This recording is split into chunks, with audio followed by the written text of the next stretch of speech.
Hello, myself Jyoti Vaswani. Today we are discussing about our topic is study of voltage multiplier circuit, half wave and full wave doubler. In this practical, first we understand the aim of this practical, then principle and the process of this practical. So, our topic is study of voltage multiplier circuit, full wave and half wave doubler. इस practical में हमें input AC voltage देकर double DC voltage प्राप्त करनी है और उनकी तुलना करनी है। अब full wave and half wave doubler में यूज़ होने वाले कैपेसिटर और डायोड को हम सबसे पहले समझेंगे। सबसे पहले समझते हैं संधारित्र यानी कैपेसिटर्स क्या होते हैं। संधारित्र ऐसी युक्ति है जिसमें किसी चालक के आकार में वृद्धि किए बिना उसके विभव या वोल्टेज में कमी करके धारिता या कैपेसिटेंस बढ़ाई जाती है। इसे ऊर्जा संचय की युक्ति भी कहते हैं। जैसे कि आपको इस डायग्राम में दिख रहा होगा, यहाँ पर P1 और P2 दो धातु की प्लेट्स हैं। P1 पर प्लस क्यू चार्ज और P2 पर माइनस क्यू चार्ज है। जब हम इसे किसी विद्युत क्षेत्र या फिर इसमें से किसी धारा को पास करवाते हैं तो P1 पर प्लस क्यू चार्ज और P2 पर माइनस क्यू चार्ज आ जाता है और एक विद्युत क्षेत्र जनरेट होता है जो उच्च विभव से निम्न विभव की ओर जाता है, यानी कि P1 से P2 की ओर जाता है। अब हम देखते हैं कि हम संधारित्र की कैपेसिटी को कैसे बढ़ा सकते हैं। जैसे कि आपको इस फॉर्मूले में दिख रहा होगा, C बराबर epsilon note A upon D, यानी कि हम प्लेट्स के बीच की जो दूरी है D जितनी कम होगी कैपेसिटी उतनी ही ज़्यादा होगी। और P1 और P2 जो मेटल की प्लेट्स हैं उनका जो क्षेत्रफल है जितना ज़्यादा होगा कैपेसिटी उतनी ही ज़्यादा होगी। अब हम डायोड्स को समझते हैं। डायोड को समझने से पहले हमें समझना होगा कि अर्धचालक यानी सेमीकंडक्टर्स क्या होते हैं। अर्धचालक वह परमाणु हैं जिनके संयोजकता बैंड यानी वैलेंस बैंड तथा चालकता बैंड कंडक्शन बैंड के मध्य ऊर्जा अंतराल डेल्टा Eg 1 इलेक्ट्रॉन वोल्ट का होता है, यानी 1 इलेक्ट्रॉन वोल्ट की कोटि का होता है। और चालक में दो आवेशवाहक होल्स और इलेक्ट्रॉन्स होते हैं। जैसा कि आपको इस डायग्राम में दिख रहा होगा, संयोजकता बैंड और चालन बैंड के मध्य का जो ऊर्जा अंतराल है वो 1 इलेक्ट्रॉन वोल्ट की कोटि का होना चाहिए। जैसे ही इलेक्ट्रॉन संयोजकता बैंड से ऊर्जा पाकर चालन बैंड में चले जाते हैं तो संयोजकता बैंड में होल्स और चालन बैंड में इलेक्ट्रॉन्स आ जाते हैं।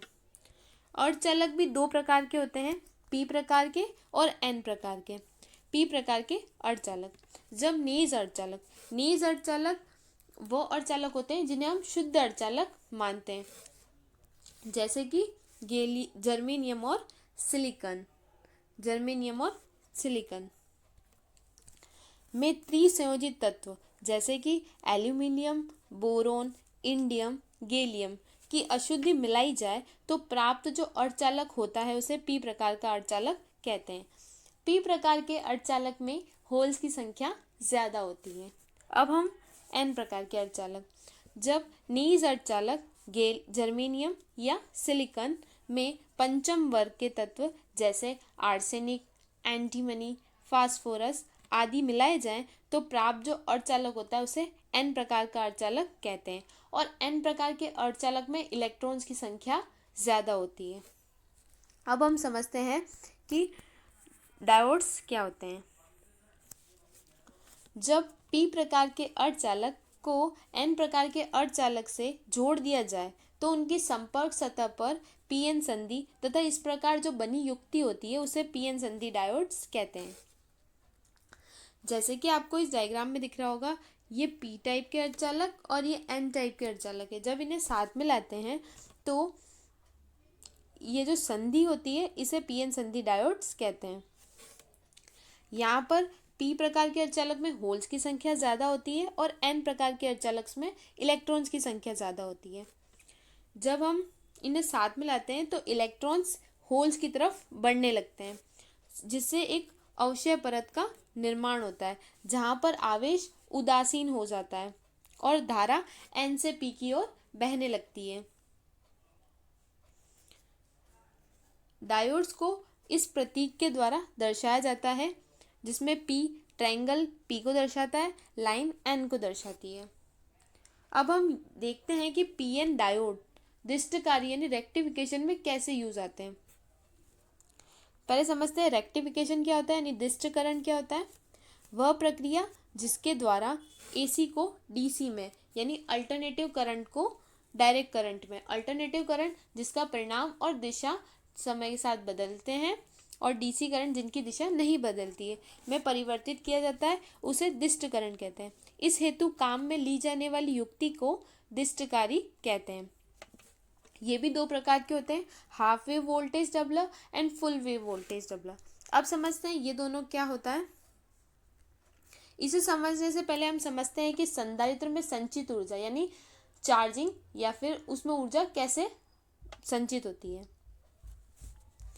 किसी संधारित्र को आवेश देने की क्रिया में कार्य करना पड़ता है। जैसे कि हम किसी भी संधारित्र को जब विद्युत क्षेत्र या फिर उसमें धारा पास करवाते हैं तो हम वो कार्य करते हैं। यह कार्य विद्युत स्थितिज ऊर्जा के रूप में संधारित्र में उत्पन्न विद्युत क्षेत्र के रूप में संचित हो जाता है। जब हम उसमें धारा पास करवाते हैं तो उसमें एक विद्युत क्षेत्र उत्पन्न हो जाता है और वही संचित ऊर्जा के रूप में होता है। जैसे कि आपको इस डायग्राम में दिख रहा होगा, ये A P+ Q प्लेट है और B -Q प्लेट है। इसे एक धारा, इसमें से धारा पास करवाते हैं, इन्हें रखा जाता है विद्युत क्षेत्र में, तो ये एक विद्युत क्षेत्र जनरेट होता है और विद्युत क्षेत्र जनरेट होने से मतलब विभव उच्च विभव से निम्न विभव की ओर आने लगता है और एक ऊर्जा संचित होती है। अब हम समझते हैं हाफ वेव वोल्टेज डबलर और फुल वेव वोल्टेज डबलर क्या होते हैं।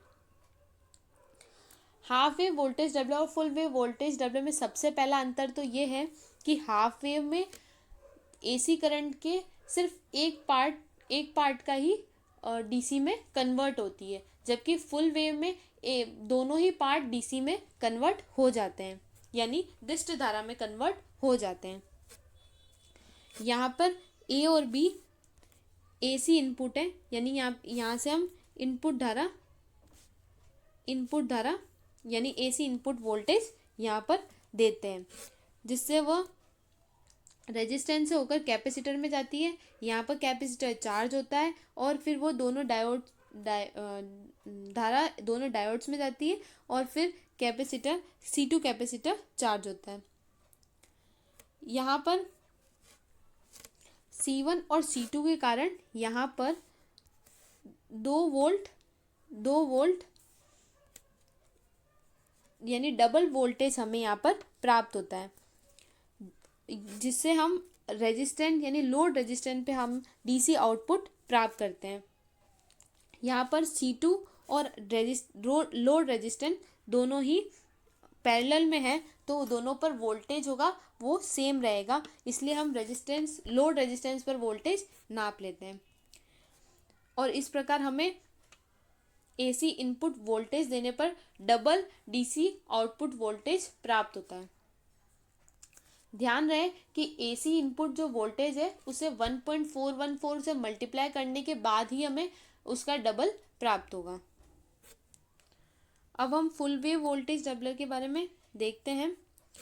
यहाँ पर भी A और B AC इनपुट वोल्टेज है, हम यहाँ पर AC इनपुट वोल्टेज देते हैं, फिर वो प्रतिरोध से होकर दोनों डायोड्स में जाती है और फिर कैपेसिटर्स यहाँ पे चार्ज होते हैं और हमें यहाँ पर भी डबल वोल्टेज प्राप्त होती है क्योंकि यहाँ पे दो कैपेसिटर्स चार्ज हो रहे हैं और हम लोड रेजिस्टेंस पर वोल्टेज नाप लेते हैं। यहाँ पर भी कैपेसिटर्स और लोड रेजिस्टेंस दोनों ही पैरेलल में है, तो हम लोड रेजिस्टेंस पर DC आउटपुट वोल्टेज प्राप्त कर लेते हैं। यहाँ पर भी हमें जो AC इनपुट वोल्टेज है उसे 1.414 से मल्टीप्लाई करना होगा, उसके बाद ही हमें DC आउटपुट वोल्टेज डबल प्राप्त होगी, अन्यथा ये त्रुटि आ जाएगी। इसके बाद हम इसका प्रैक्टिकल करेंगे। I am Krishna Sahu. जैसा कि मेरा प्रैक्टिकल है voltage multiplier, half wave doubler तथा फुल वेव डबलर, इसको करने के लिए सबसे हमें 3 डिवाइस की जरूरत पड़ेगी। ये हमारे पास एसी वोल्टेज वेरिएक, इससे हमें एसी इनपुट प्राप्त होगा तथा ये वोल्टेज मल्टीप्लायर का हमारा पूरा सर्किट। इसमें हम हाफ वेव सर्किट तथा फुल वेव सर्किट को तैयार करेंगे। एसी इनपुट तथा डीसी इनपुट आउटपुट को नापने के लिए या हम मल्टीमीटर से एसी इनपुट तथा डीसी आउटपुट को नापने के लिए इसका यूज़ करेंगे। यहाँ पे हम इसको रेड वाली साइड में 20 या फिर 200 पर रखेंगे और एसी इनपुट को प्राप्त करेंगे और तथा अपनी रीडिंग नोट करेंगे।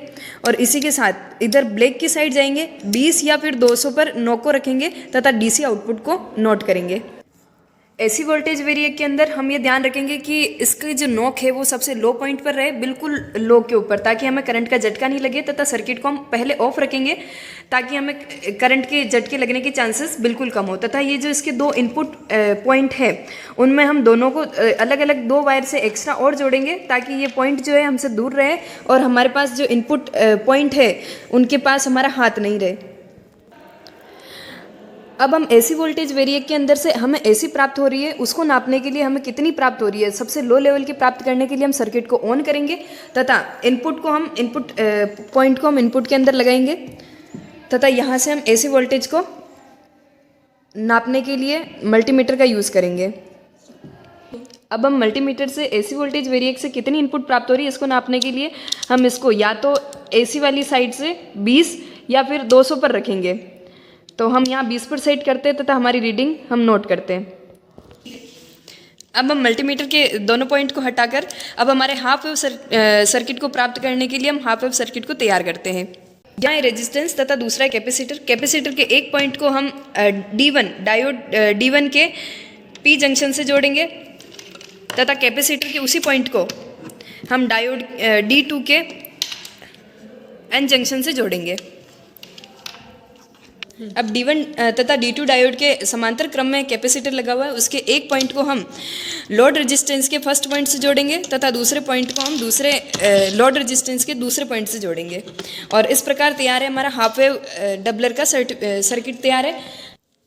अब हम रीडिंग नोट करने के लिए इनपुट डिवाइस के फर्स्ट रीडिंग को नोट करने के लिए हम सबसे पहले जो एसी वोल्टेज वेरिएक है उसको हल्का सा रोटेट करेंगे।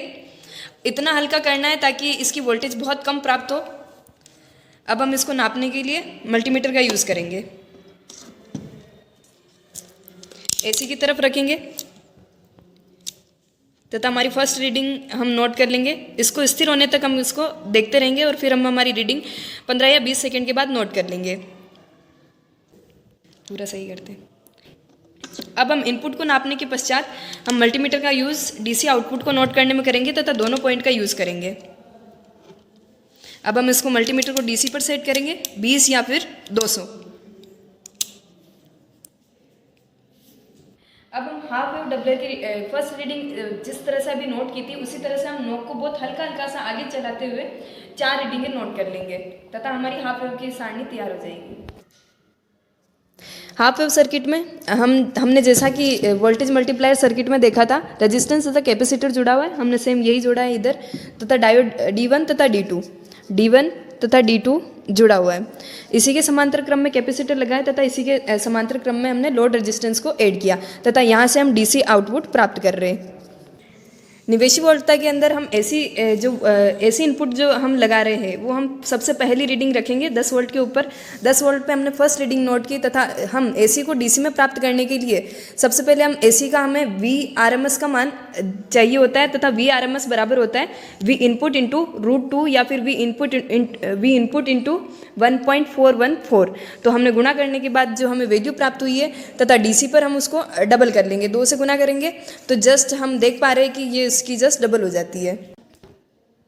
जैसा कि हमने फर्स्ट रीडिंग अभी देखी है उसी तरह हम 4 रीडिंग और नोट करके हम इसका मान प्राप्त कर लेंगे।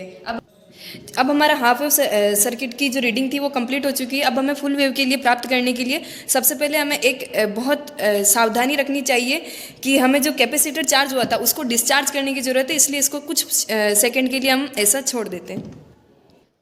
जैसा कि हमने हाफ सर्किट की रीडिंग नोट कर ली, अब हम फुल वेव के लिए जाने के लिए हम वापस इनपुट को चेक करेंगे कि इनपुट हमारी सबसे लो लेवल पर रहे।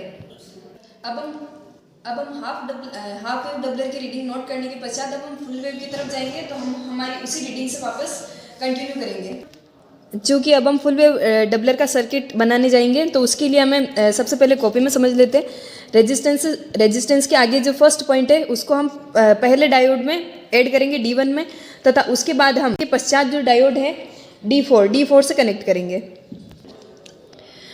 D1 तथा D4 डायोड के समांतर क्रम के अंदर दो कैपेसिटर जुड़े हुए, तथा हम जो सेकंड इनपुट डिवाइस की जो थी उसको हम कैपेसिटर के मिड में ऐड करेंगे, तथा दोनों को समांतर क्रम में ऐड करने के पश्चात दोनों डिवाइसों के दोनों पॉइंट को लोड रेजिस्टेंस के दोनों पॉइंट से कनेक्ट करके आउटपुट प्राप्त करेंगे। अब हम रेजिस्टेंस से फर्स्ट पॉइंट को D1 के P जंक्शन से कनेक्ट करेंगे, तथा रेजिस्टेंस के उसी पॉइंट को D4 के N जंक्शन से कनेक्ट करेंगे। अब हम दोनों कैपेसिटर को एक दूसरे से ऐड कर देते ताकि ये दोनों एक दूसरे के समांतर क्रम में हो जाएंगे।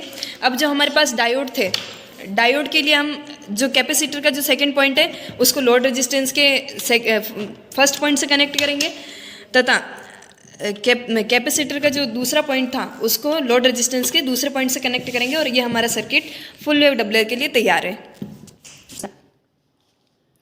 अब हम सर्किट को ऑन करने के पश्चात फर्स्ट रीडिंग नोट करने के लिए हम सबसे पहले इसको हल्का सा रोटेट करेंगे एसी वोल्टेज वेरिएक्ट को, और तथा फर्स्ट रीडिंग नोट करेंगे फुल वेव के लिए। अब फुल वेव के लिए हम सबसे पहले एसी की नोट करने के लिए एसी की तरफ जाते हैं, 20 या फिर 200 पे रखना है। तो हमारी फर्स्ट रीडिंग नोट कर लेंगे। अब हम एसी इनपुट नोट करने के पश्चात हम डीसी आउटपुट को नोट करने के लिए डीसी आउटपुट पर हम पॉइंट को कनेक्ट करेंगे, तथा हम इसको वोल्ट मीटर को हम डीसी पर सेट करेंगे 20 या फिर 200। चूँकि वो ज़्यादा वोल्टेज आ रही है इसलिए हमको इसको 200 पे रखना पड़ेगा। तो ये हमारी सेकेंड रीडिंग। जैसा कि हमने अर्ध तरंग दृष्टिकारी के लिए निकाली थी सारणी, उसी तरह से हम पूर्ण तरंग दृष्टिकारी के लिए सारणी बनाएंगे, जहां निवेशी वोल्टता, शिखरमान, निर्गत वोल्टता, प्रायोगिक तथा हमारी निर्गत वोल्टता सैद्धांतिक जो होनी चाहिए। उसमें हम सबसे पहले हमने जो इनपुट एसी वोल्टेज वेरिएक जो रखा था वो 4.38 के समथिंग रखा था। तो उसी के बाद हम जब उसका शिखर मान निकालते V RMS, तो उसको हम V इनपुट को √2 या फिर 1.414 से गुणा करते हैं, तो वो हमारा मान आ रहा है लगभग 6.19 वोल्ट। तथा अब हम DC जब हम उसको डबल प्राप्त होती है तो वो होनी चाहिए थी हमारी 12.04 समथिंग, और इस तरह से हम हमारी फर्स्ट रीडिंग नोट कर लेते, तथा इसी तरह से अब हम हमारी कंटिन्यू आगे की चारों रीडिंग नोट करेंगे, तथा नोट को हल्का सा घुमाते हुए नोट करेंगे, ना एकदम बढ़ावे ना एकदम घटावे, ये हमें सावधानी रखने की बहुत ज़रूरत है। तथा अब हम सर्किट को ऑफ कर देंगे, उसके बाद सर्किट को खोलेंगे। सावधानियों में हम सबसे पहले ये रखेंगे कि जो कैपेसिटर था उस सर्किट को हाफ वेव के बाद जो कैपेसिटर था चार्ज, उसको हम डिस्चार्ज करने के लिए सर्किट को यूं का यूं ही छोड़ देंगे, अदरवाइज वह डिस्चार्ज नहीं होगा। सेकंड, हमें ये ध्यान रखना है कि जो एसी वोल्टेज वेरिएक है उसके हमें किसी भी पॉइंट को टच नहीं करना है, सिर्फ इनपुट डिवाइस को, वो भी बहुत सावधानी से यूज़ करना है जो इनपुट डिवाइस है उसको। तथा तीसरी, हमें जैसे ही हमारा प्रयोग खत्म होता है हमें इसको ऑफ कर देना। इस प्रकार हमने हमारा प्रयोग वोल्टेज मल्टीप्लायर सर्किट में हाफ वेव डबलर तथा फुल वेव डबलर का प्रयोग करके संपूर्ण रूप से इसको खत्म किया। धन्यवाद।